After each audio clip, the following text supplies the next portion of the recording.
my best friend got this great job on a cruise line. She invited me on this all paid, expenses paid Mediterranean cruise, and I couldn't go. You know, my husband's like, sure, go, because I had no one.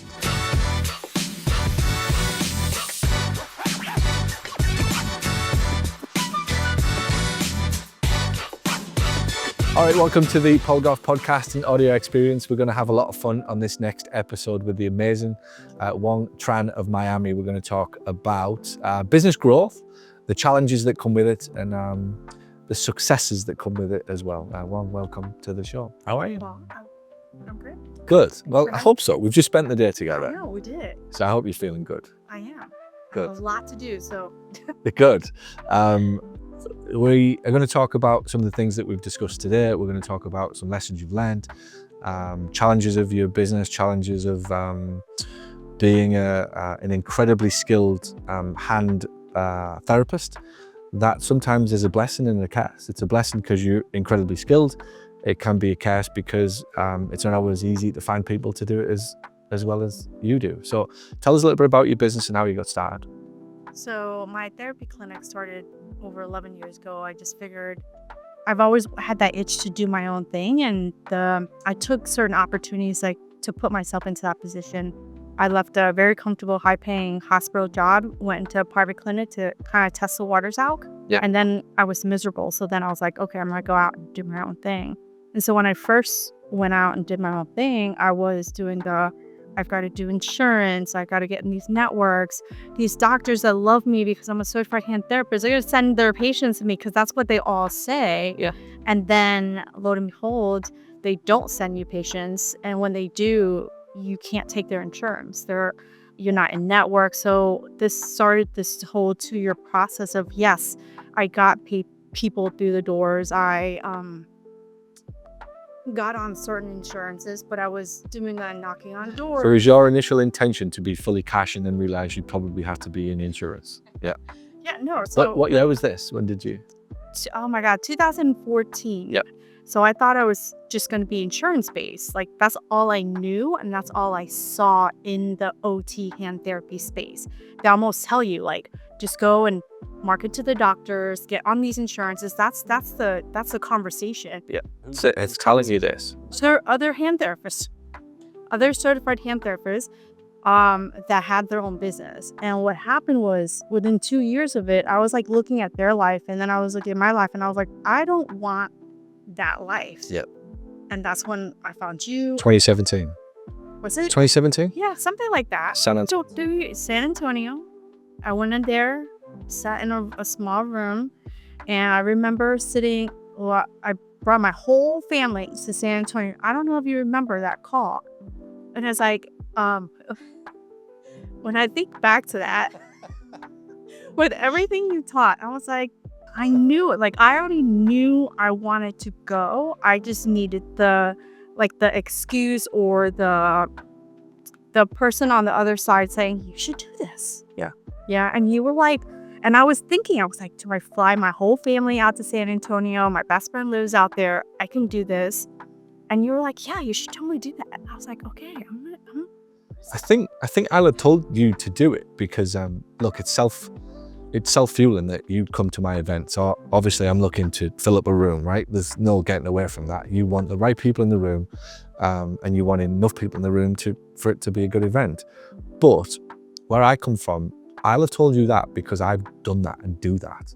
That my kids will go into events with me at the time. My kids were flying from England to go to Denver, California, Philadelphia, New York, Cleveland. I was tripsing my kids around, like, not the glamorous cities of America, right, with me, right, as part of the journey that I'm on. So when I give you that advice, it came from a place of, well, this is pure because this is what I'm doing. This is the journey I'm on. And I think it was pure because you actually listened to what I was saying.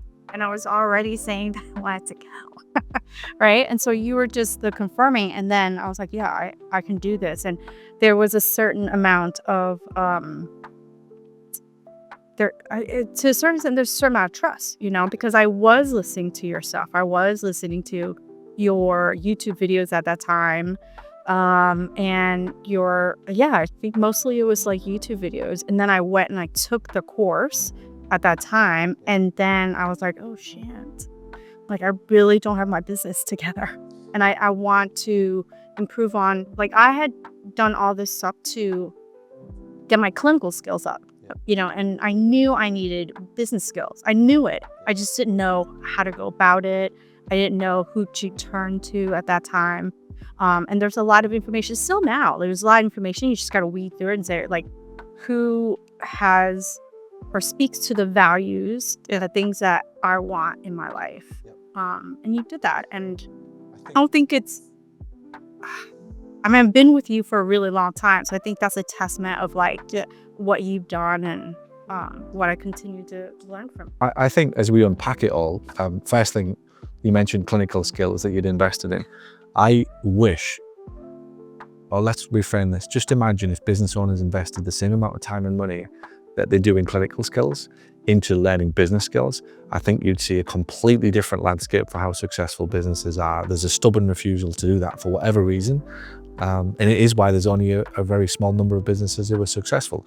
But the second thing that I will pick up on, and this is a lesson for you, it's a lesson for people watching, really businesses are, the most successful businesses are run by people who have very, very clear and obvious values and beliefs about what they represent, what they stand for, what they want.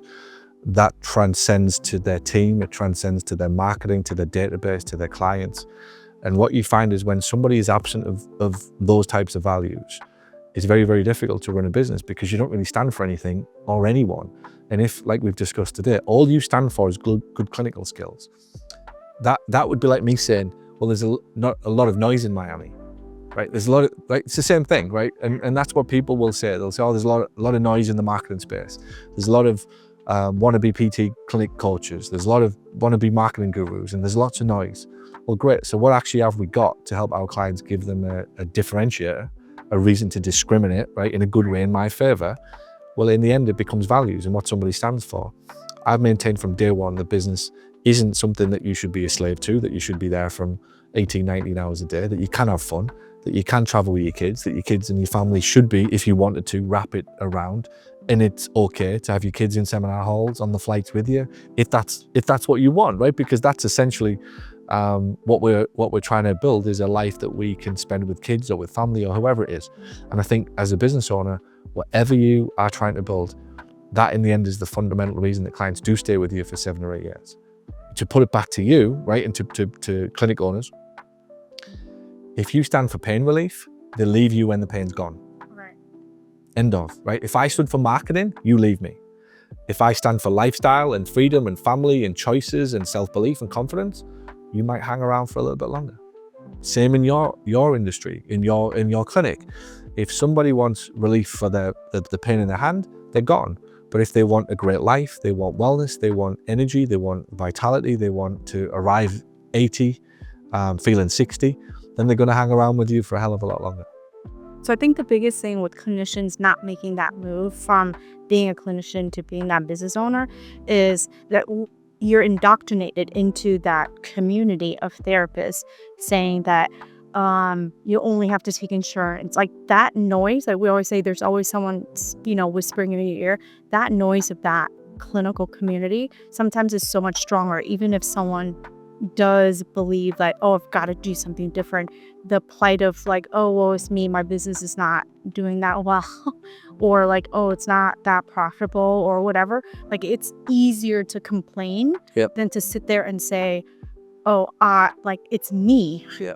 It's harder to say that. I had to sit there and say, it's me. I don't know what I'm doing, right? And especially when you've built yourself up from a clinical standpoint, to then say like, oh my gosh, I don't know what I'm doing. You have to a certain extent, humble yourself enough to say, I need help. Yep. And I think that can be really hard. What was the point where you realized you needed help then? When there must have been a day. What happened? It was a whole week where I was on vacation with my family, and I was could only straddle a weekend to go, and we did a last minute trip. My best friend got this great job on a cruise line. She invited me on this all paid, expenses paid Mediterranean cruise, and I couldn't go.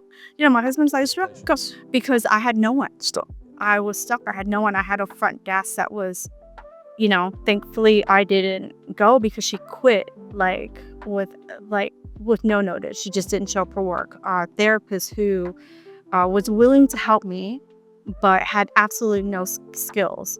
And then anyone who was skilled, like certified hand therapists, already came in with their mindset of what they were willing to do, how far they were willing to drive, how much money you had to pay them, and it wasn't even the money. It was just like, oh no, I don't want to go to that location. Where other people had that pocket of people, I didn't have that pocket of people. The therapist that I looked up to and asked questions to when I first started, her mom helped her in her business. Yeah. I don't have a mom that can help me in my business. She had other therapy friends that were like stay-at-home moms or part-timers just looking to do a few hours here. I didn't have that in the community that I lived in or worked in. I didn't have that. So I had to kind of pull everything in from everywhere, and couldn't go on that trip. So then my husband and I were like, okay, we're going to go somewhere. Let's drive to Tennessee. Let's go to the Smoky Mountains. And I was taking phone calls. Of course, so the one day I'm out of town, freaking splints are needed. Someone came in with wound care, stitches. What do I do? I'm on the phone with the therapist. Okay, this is what you do. Ridiculous. And my kids had a great time. But I remember that being one of the worst vacations because I couldn't disconnect. We're hiking in the morning, running down so that I could be able to take calls. My husband at that time was having a terrible time with work too. So we're running down the mountain to get to Wi-Fi by 30 o'clock, And I remember talking to some of the therapists that helped me at how they could barely go on vacation, And I said, that's not what I want. I didn't come into running a business so I could be completely tied down to my business and not be able to go anywhere. And I had the example from my parents. My parents did that. They started business, very successful and all that stuff, but they were tied to their business. We as a family could barely ever take vacation. They were in a different generation, and they came as immigrants and stuff like that. So they didn't really have a choice. I have a choice. And I could either choose to be miserable, or I can choose to spend the money, invest in myself and, make something more of what I already have. It wasn't like I didn't have the skills behind it, but who can find you, right? Who can find you if you're not putting yourself out there? How can you be profitable if your prices are, I'm embarrassed to say how little my prices were, but I used to answer the calls oh, unfortunately, we don't take your insurance. And then when I saw that video, I was like, oh my God, I knew this. Did I put that out years ago? Years ago. Don't say unfortunately. I'm like, what? The good news is we don't. Yeah, right. So I'm like, oh my God, I'm doing all the wrong things. And so I think as a business owner, you have to have that level of insight to say I'm not doing it right, please someone help me. And then you have to be willing to pay for it. And I think that a lot of therapists were used to thinking of only CEU courses and only it's only going to cost $600, There's a level of humility to business owners, and I say this all of the time.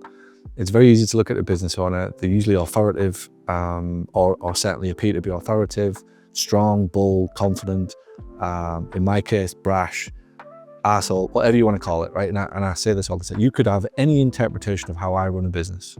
If you watch some of me on stage, or if you watch me on Instagram, or if you watch me sometimes even in the office, there's a good chance I'll be all of those things. But the bit that doesn't often get associated with any of those traits is someone who's very humble. Because for me to be successful, I have to be humble enough to ask the question. And as much as I tick the box on all of the brash, confident, cocky, smart, arrogant, I could tick all of those boxes. The biggest one is humble as shit.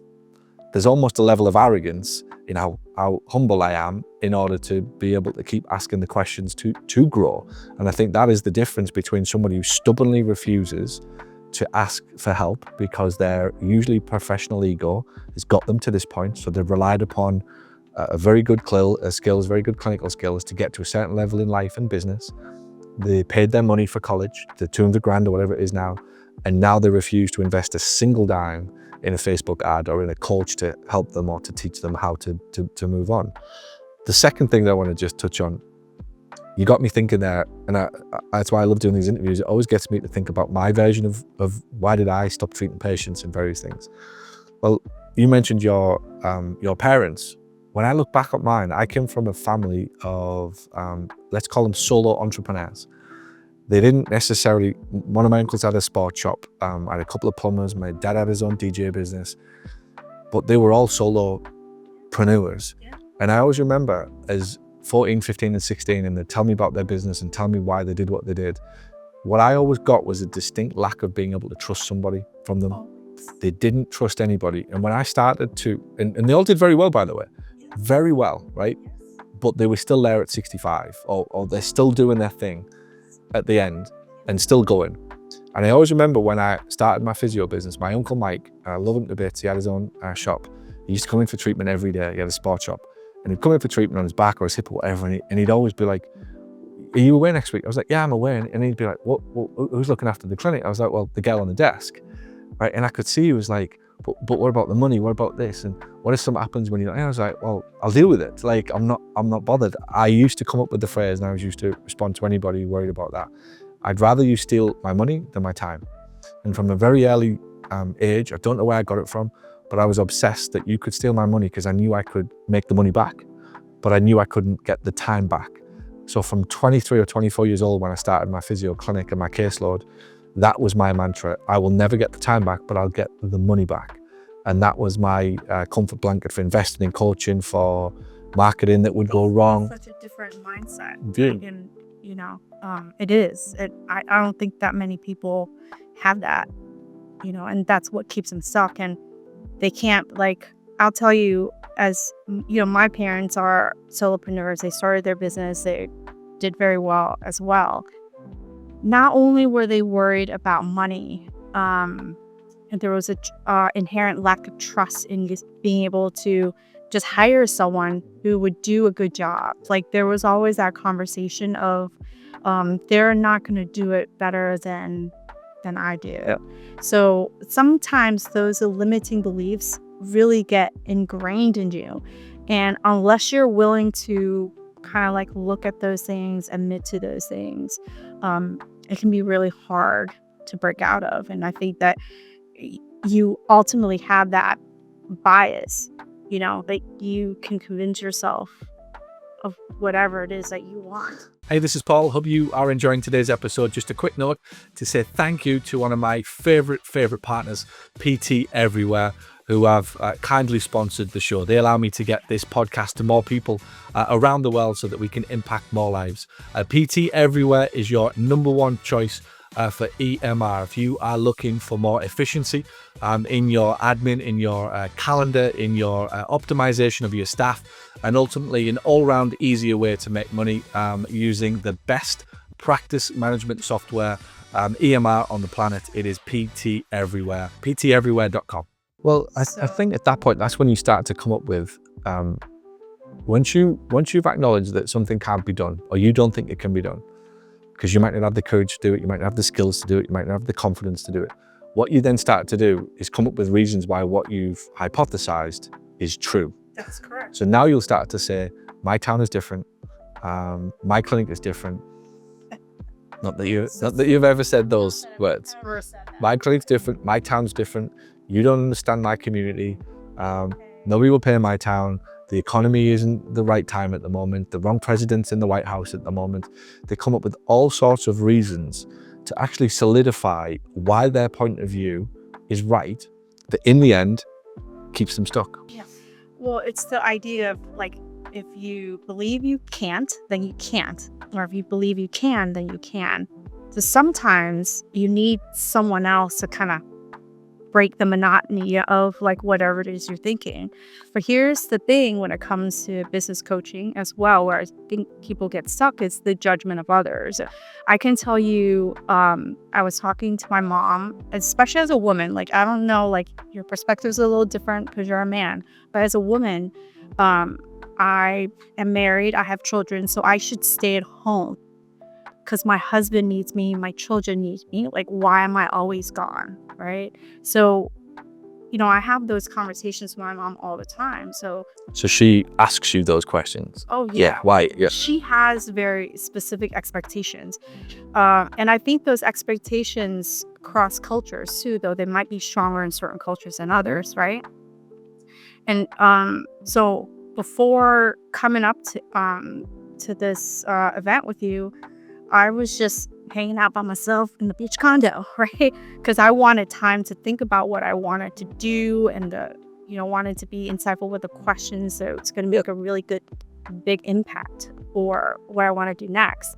And I can't tell her. I can't tell people, oh, I'm going for a 1-day business event, right? And it takes 3 days. Yeah. Right. So I just tell her I'm taking a class. I'm going to learn. Yeah. Which it is. And she literally says, she's like, why are you constantly going to learn?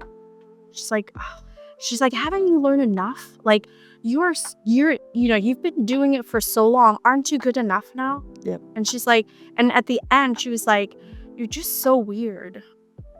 Right? She's like, you're just so weird. And I can take that because, like Asian moms, very honest. But I think about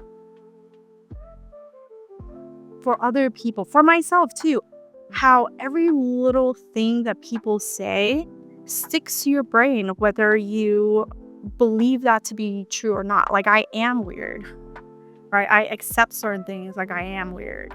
But sometimes those things, like other things, not that specific thing, but other things that people say to me sort of like stick to the back of my brain and limit me to a certain extent. Yep. You know what I mean? I think a couple of things on that.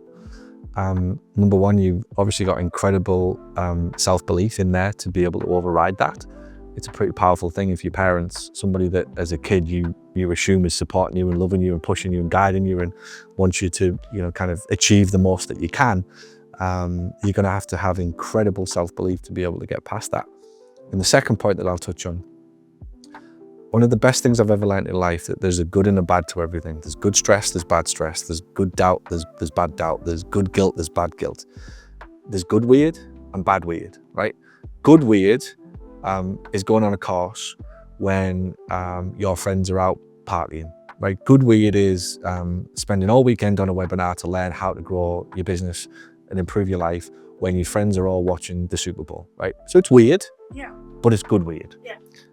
Bad weird, there might be a little bit of bad weird in San Francisco on the streets with homeless / mental health issues where people are talking to themselves and there's bad weird, right? There's weird shit that's bad.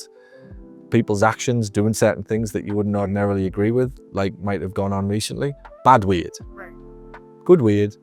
I think you're in the good weird category. And I do think as an entrepreneur, you're going to spend your whole life weird. And the more that people talk to you about what you do, here's what I will say though to you, and take this the right way. And this is just to encourage you to keep going. This stop after a while when there is just undeniable proof of what you've achieved, that in the end, it's almost like I'm just going to give up because it's obviously worked what she's done or what he's done. So I'm just going to give up now. The challenge is to keep going through the questions of why you're leaving. I've had it from day one, or I don't to this day get it, but I did in the early days when I left my physio, I left my job, I left the country. Why are you doing it? Mine was always, can you just be happy with what you've got? Can you just be happy with what you've got? Because I was relatively successful as a physio, very successful, terrific life, beautiful home, lifestyle, cars, I had everything. But something inside me, the learner in me wanted to know what was out there. Could I go learn something else? Who could I become? Who might I meet? What mistakes might I make that I can fix or correct? Whose life can I help on a bigger scale? The learner in me was the one that continued to take me on that journey. And I think it was Russell Brunson who said it. I remember at a conference a few years ago, he said, the greatest identity in the world is the one of the learner. The one of the learner, because you never stop. By virtue of the fact, lots of people have identities as a good mother or a good father. And you could get to the point where I'm a good dad. So you kind of stop. You stop learning to be a better father. or I'm a good business owner. Well, I've made reasonable money in business, so I'm a good business owner, but then I stop because I've achieved my identity cap. But if I'm a learner, I never stop. And then in reality, what'll happen is I'll become a better business owner, I'll become a better father, I'll become a better partner, and so on and so forth, because of my learning identity. So I think you've got a wonderful. I think it could be the biggest compliment that anybody could give you when they say, have you not learned enough? My favorite has always been, you've changed. I used to get you've changed. You've changed a lot. And then I used to go, thank you for the compliment. You should give it a try. Yeah. Because the reality is most people don't. They don't, because they've stopped learning. But yeah, I think we all as entrepreneurs, we in order to achieve what we want, which is a life of autonomy and freedom and prosperity, which is counterintuitive to how the system is designed, by definition, you are going to behave weak. Tell me a little bit more about your business then. Challenges, what's the biggest, let's try and give us some specifics. The first 2 or 3 years in business, what were the biggest challenges you found then? You got on your path in 2017 after our San Antonio event, you got a new marketing plan. What came next? What were the challenges you ran into? Hiring was the next biggest thing. Hiring a therapist that had an interest in hand therapy, who had experience in hand therapy. So there's a lot of interest, right? So there's always that therapist who says, oh my God, well, I want to be a certified hand therapist too. It's been my dream. And then you go and say, tell me what you've done. Tell me what classes you've taken. Tell me what you're doing to move towards our goal. And it's like, I haven't done anything. But if you give me the job, and so you can go into that, I call it the save a hoe mentality, right? Like, oh, I can save you. I can help you, right? I'll hire you and I'll train you. But then what happens is, and I could foresee it because I had heard it a lot, was, oh, you're going to put all this effort into training somebody and then they're just going to leave, right? And so that's what sparked it for me when I started Hand Therapy Secrets, because I hired someone and I'm here teaching her, and I start thinking like, oh my God, I'm going to have to keep saying it over and over because she's going to leave and then I'm going to have to start all over again. And so when I hired her, I was so busy improving and revamping my marketing systems. So I went from trying to get into network to then going cash, right? Being out of network, increasing my prices and all that stuff. Like I sort of lost a lot of patients, like a lot of the contacts that were essentially sending patients to me, because I wasn't doing that like knock on the door anymore. So I started to reduce my my patient flow, like volume. So my therapist had a lot of time. So I started recording. I said, you know what? I'm going to start recording exactly what I want from somebody, exactly how I do things. And I'm going to turn that into a program that I can use, whether it be like for myself or start to teach it at some point. Like, so I was thinking at some point, I'm going to teach this.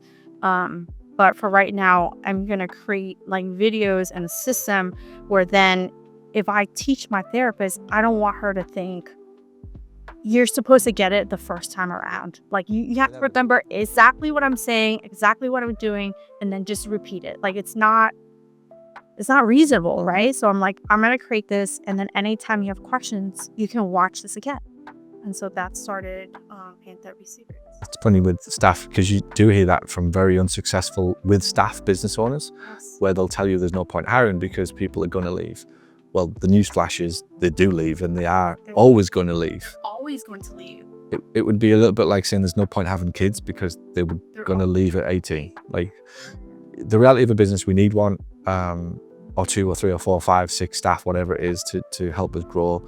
And I think it's the ultimate power. Once you get past marketing's got to get you into a position. Your reputation gets you started. Marketing then gets you in a position to hire. And then when you really find whether or not business owners get to earn the right, and that's probably the right word, the right to get to the next level, and that freedom that they want and that time with family that they want. The next thing that they have to learn is, can they build and manage a team, and can they be responsible for a team, and can they deal with the no-shows, the resignations the night before on email? Can they deal with the dog got COVID? Can they deal with the dog got COVID again, excuse, etc., for nobody coming into work and you having to picking up the pieces. And I think that's one of the biggest challenges to run a business. So with the hiring challenges, I think the biggest thing also is to not go into the default of I'll take that back. I'll take that back once they start, or like if they quit, right? I'll just do it. So I would easily fall into that. So if my therapist quit, I would sit there and be like, oh, should I just do it myself? Like, like no. The answer is no. Once you hire them, like you want to bring on like another therapist, like another one, but you can easily fall into that same conversation for other roles. So like, for example, the front desk, the manager role, like, oh, wow. First, you're fighting to let go of the task so you can do higher level tasks. But then when someone quits because there's a certain sting with it, if you're, so I'm sitting in a place where I'm limiting myself and thinking maybe I can just reduce that role, get rid of that role altogether because then I can do it, right? And then that way I can do it and figure out what it is I really want. I already know what I really want, right? Just want a better version of the person I had in that same role. That's what I want. So why am I going to take it on as like something I do? And so I think that like that's what I'm going through. And I think that other business owners, when they lose staff, because there's a sting to that, and they're like, they hired them. Like I hired them. Yep. I tolerated them, whether they did great or didn't do great. Like I did that, Yep. So then when someone quits, it can be really easy to kind of like start taking back all those tasks and all those roles. I was thinking when somebody leaves, obviously it's sad sometimes because it's a nice person or it's a challenge for you because you've got to spend time. But what I always do is my brain goes immediately to the optimistic side of life and thinks, now I understand the role better. Right. I get that position and the importance of it. If I've done my job well as a business owner, I understand how that role works. And every time I turn a role over, I get it right. It gets better every time because I understand it and what's needed. And then next time I go and interview, I look for the things that I might not have saw in the last person. So it's almost like evolution, and it might even be life's little way of sort of progress, that occasionally from time to time, roles turn over that you didn't want. And instead of retreating, you look back and you go, actually, what have I learned now? Back to learn. What do I know about that role? What do I know about the good things about that person? What do I know about the things that that person couldn't do, or their character traits or their personality that didn't make them suitable for that role, that I can now look for in the next role, the next person to fill that role. And what's funny is like I did that and it's funny because you fall back into these patterns or habits, right? So once you kind of nail down one role, you're good with that. Like, so every time a therapist, I was like, okay, I know what better to do, what better to ask, what, anything like that. So I'm solid with that. My front desk, solid with that. Yep. So when I started hiring for like more higher level management positions, then I found myself falling back as if wasn't just successful with all those other roles, So I kind of fell back into like, oh shoot, I'll be manager. I'll Same with it. Versus saying that one was great, but here are the things that were not great. Here's what I would love to see in the next person. Because every single time I hire, I do get better. Yep. Every single time I've hired for all the different roles, I have gotten better. One of the best bits of coaching I was ever given, and this will have been about 10 years ago, as I started to really expand this organization, where I was going to start to recruit people, account managers and finance director, just people I never needed in the physio business, was to start interviewing months before I needed the person, and let the person I was interviewing teach me about the role, and start to ask and almost be honest. I've never hired an account manager before. Teach me what a good account manager looks like. And I started to let the interviewee tell me about all of the things needed in the role. And once I'd done it 8, 9, 10 times, I had a blueprint for what a good account manager looked like, so that when I actually needed to go hire one of them, I did go back eventually and probably hire the people I spoke to, but it gave me such confidence to know that I didn't need to go hire immediately to get it right. I needed to start hiring to learn about the role. And that would be my advice to anybody. Whenever you feel as though you're out of your depth with a job that you've never hired for before, go interview 10 or 12 people, not with the intention of giving them the job, with the primary intention of having them teach you what is a good person to look for in that role. Yeah. I think I might do that even with the role that I already know, because Teach me. Just ask them the question.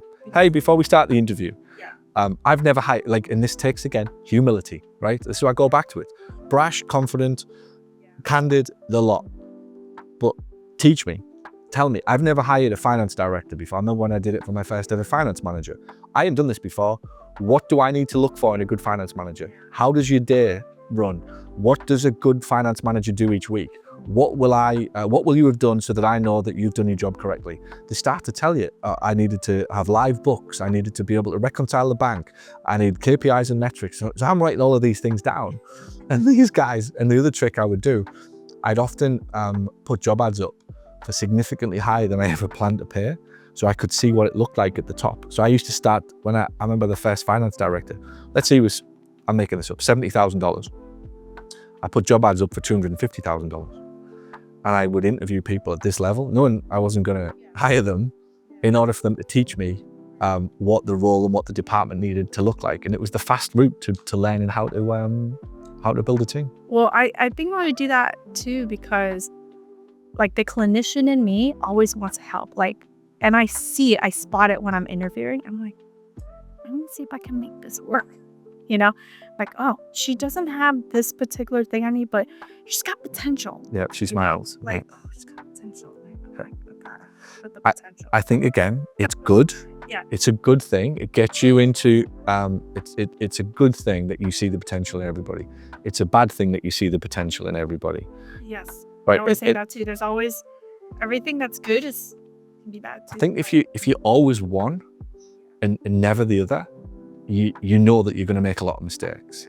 So if you're always happy, right, there's probably a big fire going off in your life somewhere that you haven't addressed. You're just avoiding it. And if you're always sad, well, then you're overlooking like inevitable good things, right? So if you're always one, like, you're out of sync. Whereas if I'm happy 85% of the time, 15% of the time I can be frustrated and I can be ranting and I can be raving and I can be pissed off. Right. But if I look back at the end of my week and I go, do you know what? For 6.5 days, I've smashed it this week. But there was half a day where I kicked off. That's probably a healthy week. There you go. Let's talk about today. We'll wrap it up. Tell me a little bit about today. We've spent all day together. What's been some big insights for you today about yourself or your business? Anyone who looks at me wouldn't think that I lack confidence. Like the people closest to me, they know I'm a confident, brash. Like, I say what I want to say. I say what's on my mind. And so I knew one of the things coming in here was that I was lacking some of that self-belief. So I had very limiting self-beliefs, and I knew it. I knew it coming in. I just didn't know how to get myself out of that like circle of, intellectually I knew I could do it, but subconsciously there was something like just really holding me back. Yeah. And I think that's why I came, because I could recognize certain things, but if you're just sitting there and you're just talking to yourself, you're still limited because you're only saying the things you want to hear. Yeah. And then there's a lot of people in your life that they're not doing what you're trying to do. Like, my husband can be really supportive of me, but he is not an entrepreneur by any means. Yeah. And he's very risk averse. And so talking to him isn't necessarily helpful because he just wants to make sure that nothing happens to me. You know what I mean? And then people in your business circle too can be very limiting to speak to. Not anything bad about them.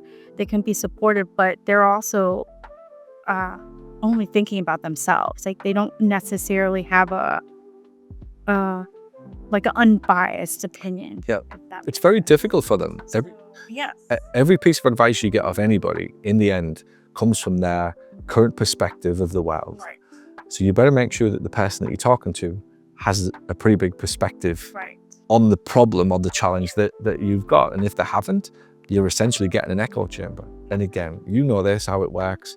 You go ask your best friend in a coffee shop for advice on growing a business or for why you're struggling. It's going to be, well, keep trying and it'll turn out good in the end and everything will be all right. And I like my best friend, I love her to pieces. She's amazing. She is very like an executive in the big corporate world. And even though she knows about business, she knows about multi-billion-dollar businesses.